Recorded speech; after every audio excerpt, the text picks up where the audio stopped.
Assalamualaikum dan salam sejahtera. Saya akan memperkenalkan diri saya terlebih dahulu. Nama saya Muhammad Fitri bin Asyum daripada kelas SMM 2A, kos CJ Kejuruteraan Teknologi Marin. Pada pembentangan kali ini, saya dan saudara Amal Fahmi dan Nazril Aiman akan membentangkan subtopik mengenai global warming dan juga cara-cara membuat carta bar dan juga continuous data. First, saya akan membentangkan subtopik mengenai global warming. Okey, global warming ini dapat disimpulkan sebagai haba lampai yang boleh mendatangkan impak kepada alam persekitaran dan juga kepada manusia. Seperti contoh, peningkatan air laut di bumi, kanser kulit, katarak mata dan pelbagai lagi. Sebahagian masyarakat hanya memandang remeh dan menganggap perkara tersebut hanyalah perubahan cuaca yang normal. Perubahan iklim global adalah disebabkan oleh fenomena pemerangkapan gas yang dikenali sebagai gas rumah hijau, membabitkan kumpulan gas klorofluorokarbon CFC yang menghalang dan memerangkap haba bumi daripada terbebas keluar ke angkasa. Gas CFC juga boleh dikaitkan dengan penipisan ozon. Seperti yang kita pelajari, lapisan ozon merupakan sejenis lapisan yang menghalang sinar UV yang dipancarkan oleh cahaya matahari yang berlebihan. Okey, kita teruskan dengan objektif kajian yang akan dibentangkan oleh saudara Amal Fahmi. Saya akan serahkan kepada beliau untuk meneruskan sesi. Assalamualaikum warahmatullahi wabarakatuh. Assalamualaikum, saya Muhammad Arfan Fahmi dari kos SMM 2A ingin menerangkan tentang statik global warming. Pertama, objektif kajian. Manusia perlu berubah ke arah kehidupan yang lestari. Dalam maklumat ini, saya akan menerangkan statik global warming. Dalam maklumat pembangunan lestari 2030 SDG 2030. Tindakan iklim adalah matlamat pembangunan lestari ke-13 yang menyarankan tindakan segera untuk memerangi perubahan iklim dan kesan buruknya. Laporan global di dalam kes ini, report 2020 oleh Forum Ekonomi Dunia turut meletakkan kegagalan tindakan mitigasi dan adaptasi terhadap perubahan iklim sebagai ancaman paling utama dihadapi di dunia masa kini. Assalamualaikum warahmatullahi wabarakatuh. Kembali lagi bersama saya Muhammad Fitri bin Asyum. Pada segmen kali ini, kita akan berbincangkan mengenai cara membuat continuous data menggunakan Microsoft Excel. Okey, firstly, kita masuk terlebih dahulu ke dalam soalannya. Pada pertengahan abad ke-20, perubahan suhu dunia berpunca daripada pemanasan global yang berterusan dengan purata suhu permukaan bumi meningkat lebih 1 darjah Celsius. Pada tahun 1985 hingga 1997, negara Indonesia mengalami krisis peningkatan suhu secara mendadak yang mengakibatkan aktiviti ekonomi terjejas. Berdasarkan data yang diberi, bina satu graf continuous data. Okey, untuk membina graf continuous data, kita perlulah kopi data yang telah pun diberikan dan masuk ke dalam Microsoft Excel bagi pembinaan graf continuous data.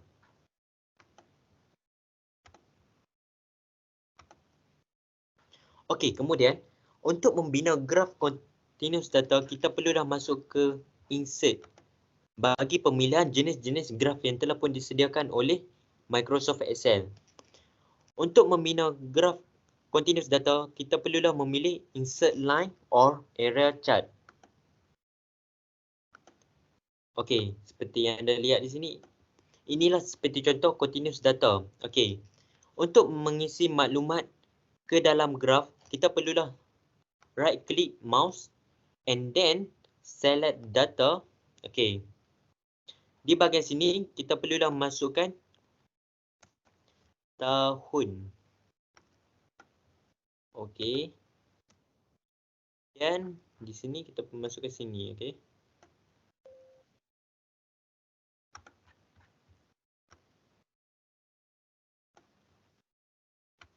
Alright. Okey, di bahagian horizontal ini pula, kita perlulah masuk maklumat suhu pada setiap tahun. Okey. Next adalah, bagi pembinaan design, kita perlulah memilih design yang telah pun disediakan oleh Microsoft Excel. Alright. Kemudian, kita perlulah masuk tajuk di bahagian chart title ini.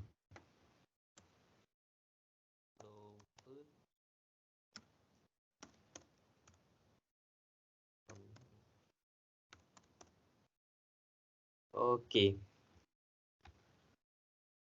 After that, bagi memasuk maklumat seterusnya adalah, kita perlulah menekan Excel title. Okey. Years. Okey.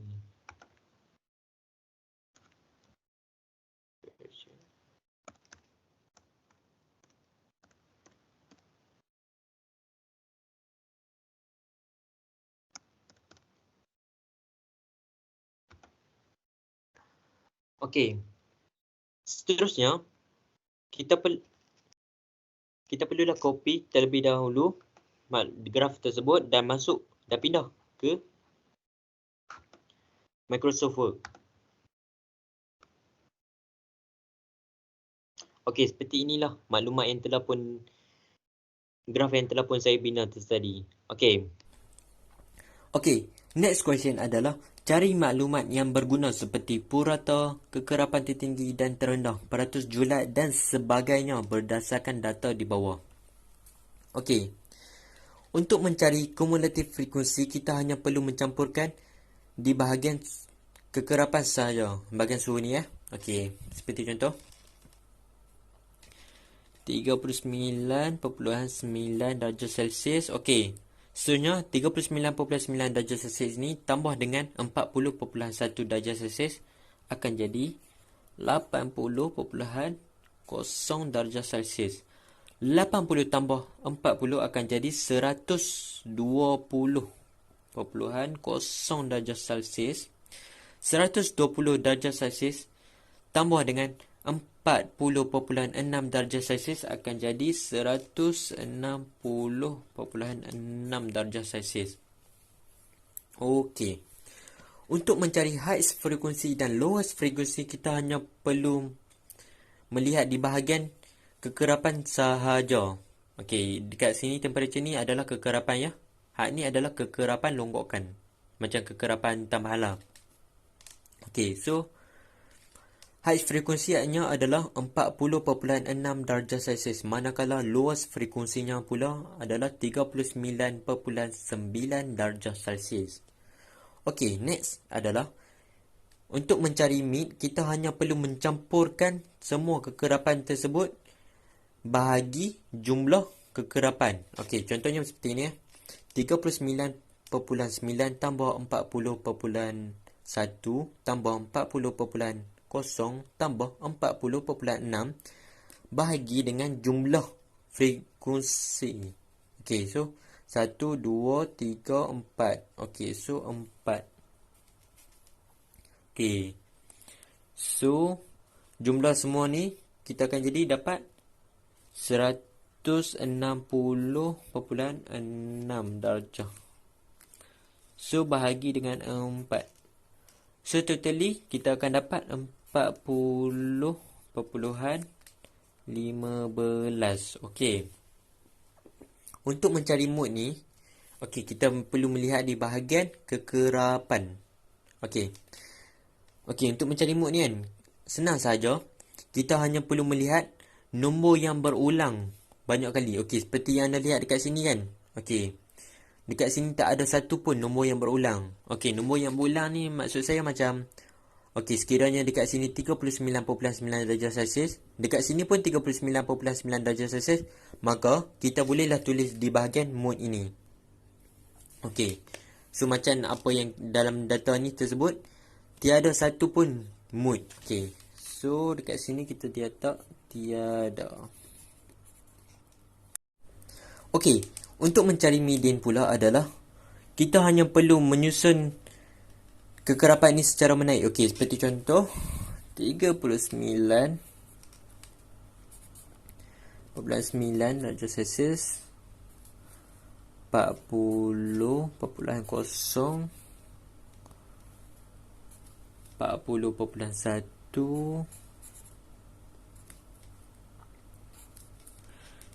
So secara totally memang median ni memang kita kena susun secara menaik. Kalau kita tak susun secara menaik, so macam data yang kita peroleh itu secara automatik kita akan peroleh secara salah lah. So next 40.6. Okay. So dekat median ni kan kita tengok okay, antara dua ni kan, antara empat ni kan, kita hanya perlu pilih secara tengah saja. Okey, seperti kat sini tengah dia tak ada. Okey, kita perlu memilih dua ni saja. Okey, so macam ni 40.0 darjah Celsius tambah 40.1 darjah Celsius. Okey, sekiranya ada 5 nombor lah kan. Seperti macam dekat sini ada 39.9. Okey, maka median dia akan jadi 40.1 sahaja. So tak payah bahagi apa dah. Okey. So bahagi dengan 2. So totally akan dapat 40.05.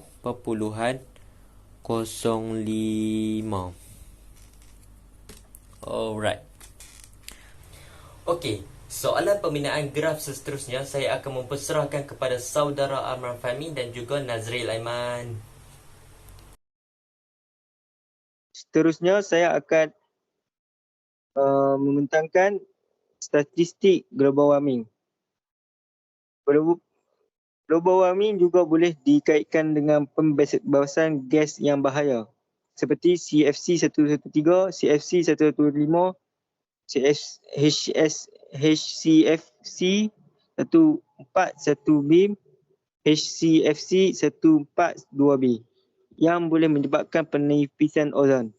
Kemampuan bagi setiap gas tersebut dapat memusnahkan lapisan ozon adalah seperti yang dinyatakan maklumat di bawah. Dapat beberapa type refrigerant yang di bawah. Kita dapat mengira frekuensi dengan menambah 0.8 dengan 0.6. Frekuensi ialah 1.4. Apabila 1.4 ditambah 0.12 akan terjadi 1.52 dan 1.52 ditambah dengan 0.06 akan terdapat 1.58.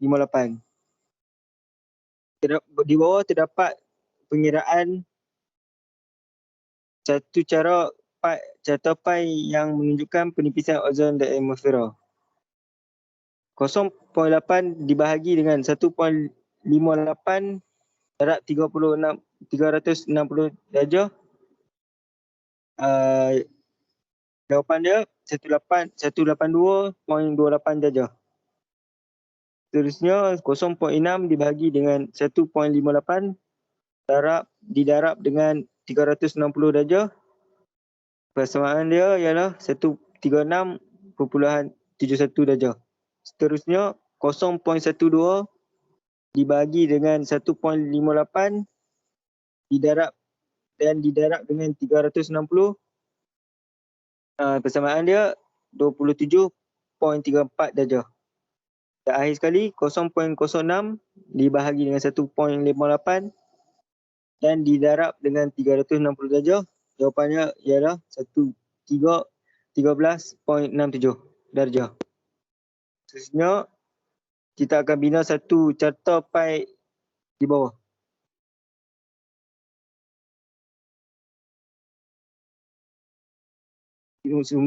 Mula kita akan copy seluruh jenis frekuensi ini dan kita masuk ke Excel, kita pilih kita punya table dulu dan kita paste di bawah. Kita pilih jenis carta di bawah dan kita boleh pilih satu antaranya dan kita boleh seterusnya kita pilih tajuk dia.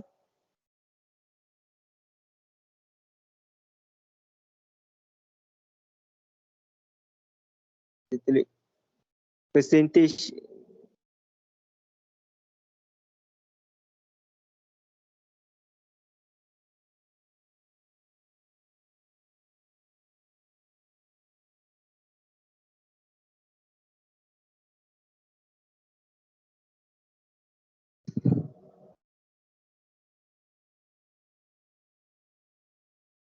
kita tulis percentage of ozone di left shade. Seterusnya kita boleh pilih design untuk design yang untuk kita pilih sendiri.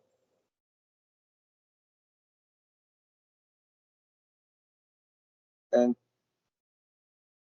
seterusnya kita copy masuk semula Word dan kita boleh paste di bawah.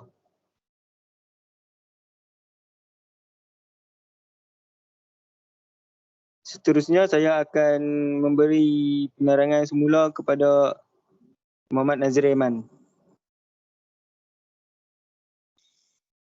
Okey. Nama saya Nazir Aiman bin Muhammad Alimi. Saya dari program SMM.A.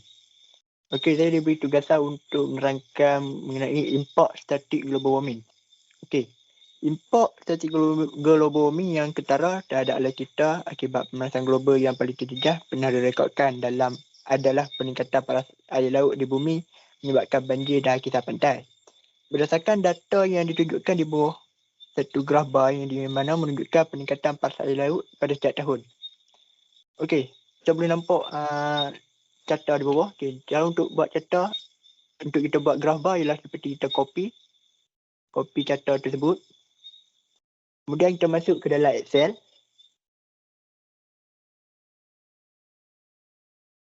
Kemudian kita tekankan insert. Kemudian pilih graf bar yang kita suka. Okey. Kemudian kita masukkan chart title. Okey, kemudian kita labelkan. Okey, untuk label ni adalah ialah sea level.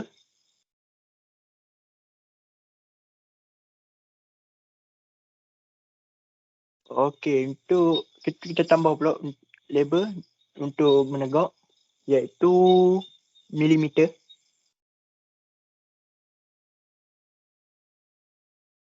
Okey, untuk yang bawah pula iaitu melintang iaitu year ataupun tahun.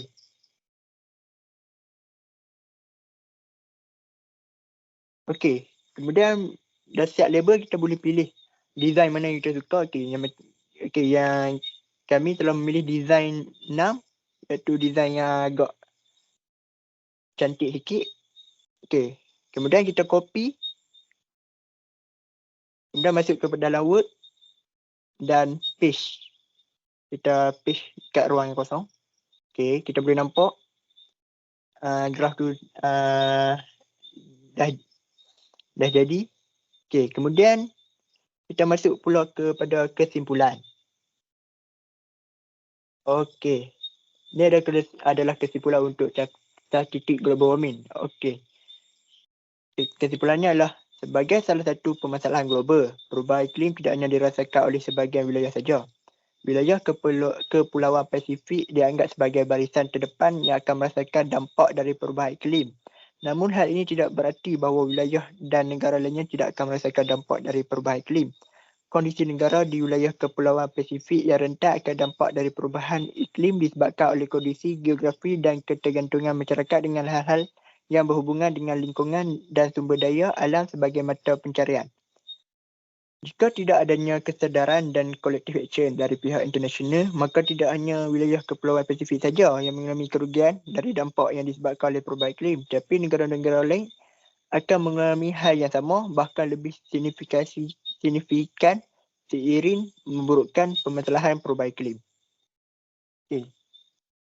Yang kedua, berdasarkan permasalahan perubahan iklim yang terjadi di wilayah Kepulauan Pasifik, dapat ditarik suatu kesimpulan bahawa negara-negara di wilayah ini memiliki upaya-upaya yang diperjuangkan terkait dengan perubahan iklim melalui forum regional hingga mendapat perhatian dari forum internasional. Meskipun dikategorikan sebagai negara berkembang maju dan negara kepulauan, namun mereka terus memperjuangkan apa yang menjadi aspirasi dan terus berkontribusi aktif sehingga perubahan iklim tidak semakin mengancam eksistensi dari wilayah Kepulauan Pasifik. Partisipasi aktif dalam bernegosiasi di forum internasional dari negara di wilayah Kepulauan Pasifik melalui Pacific Island Forum dalam kurungan PIF menimbulkan kepedulian dari negara-negara lainnya sehingga turut membantu secara finansial dan teknis.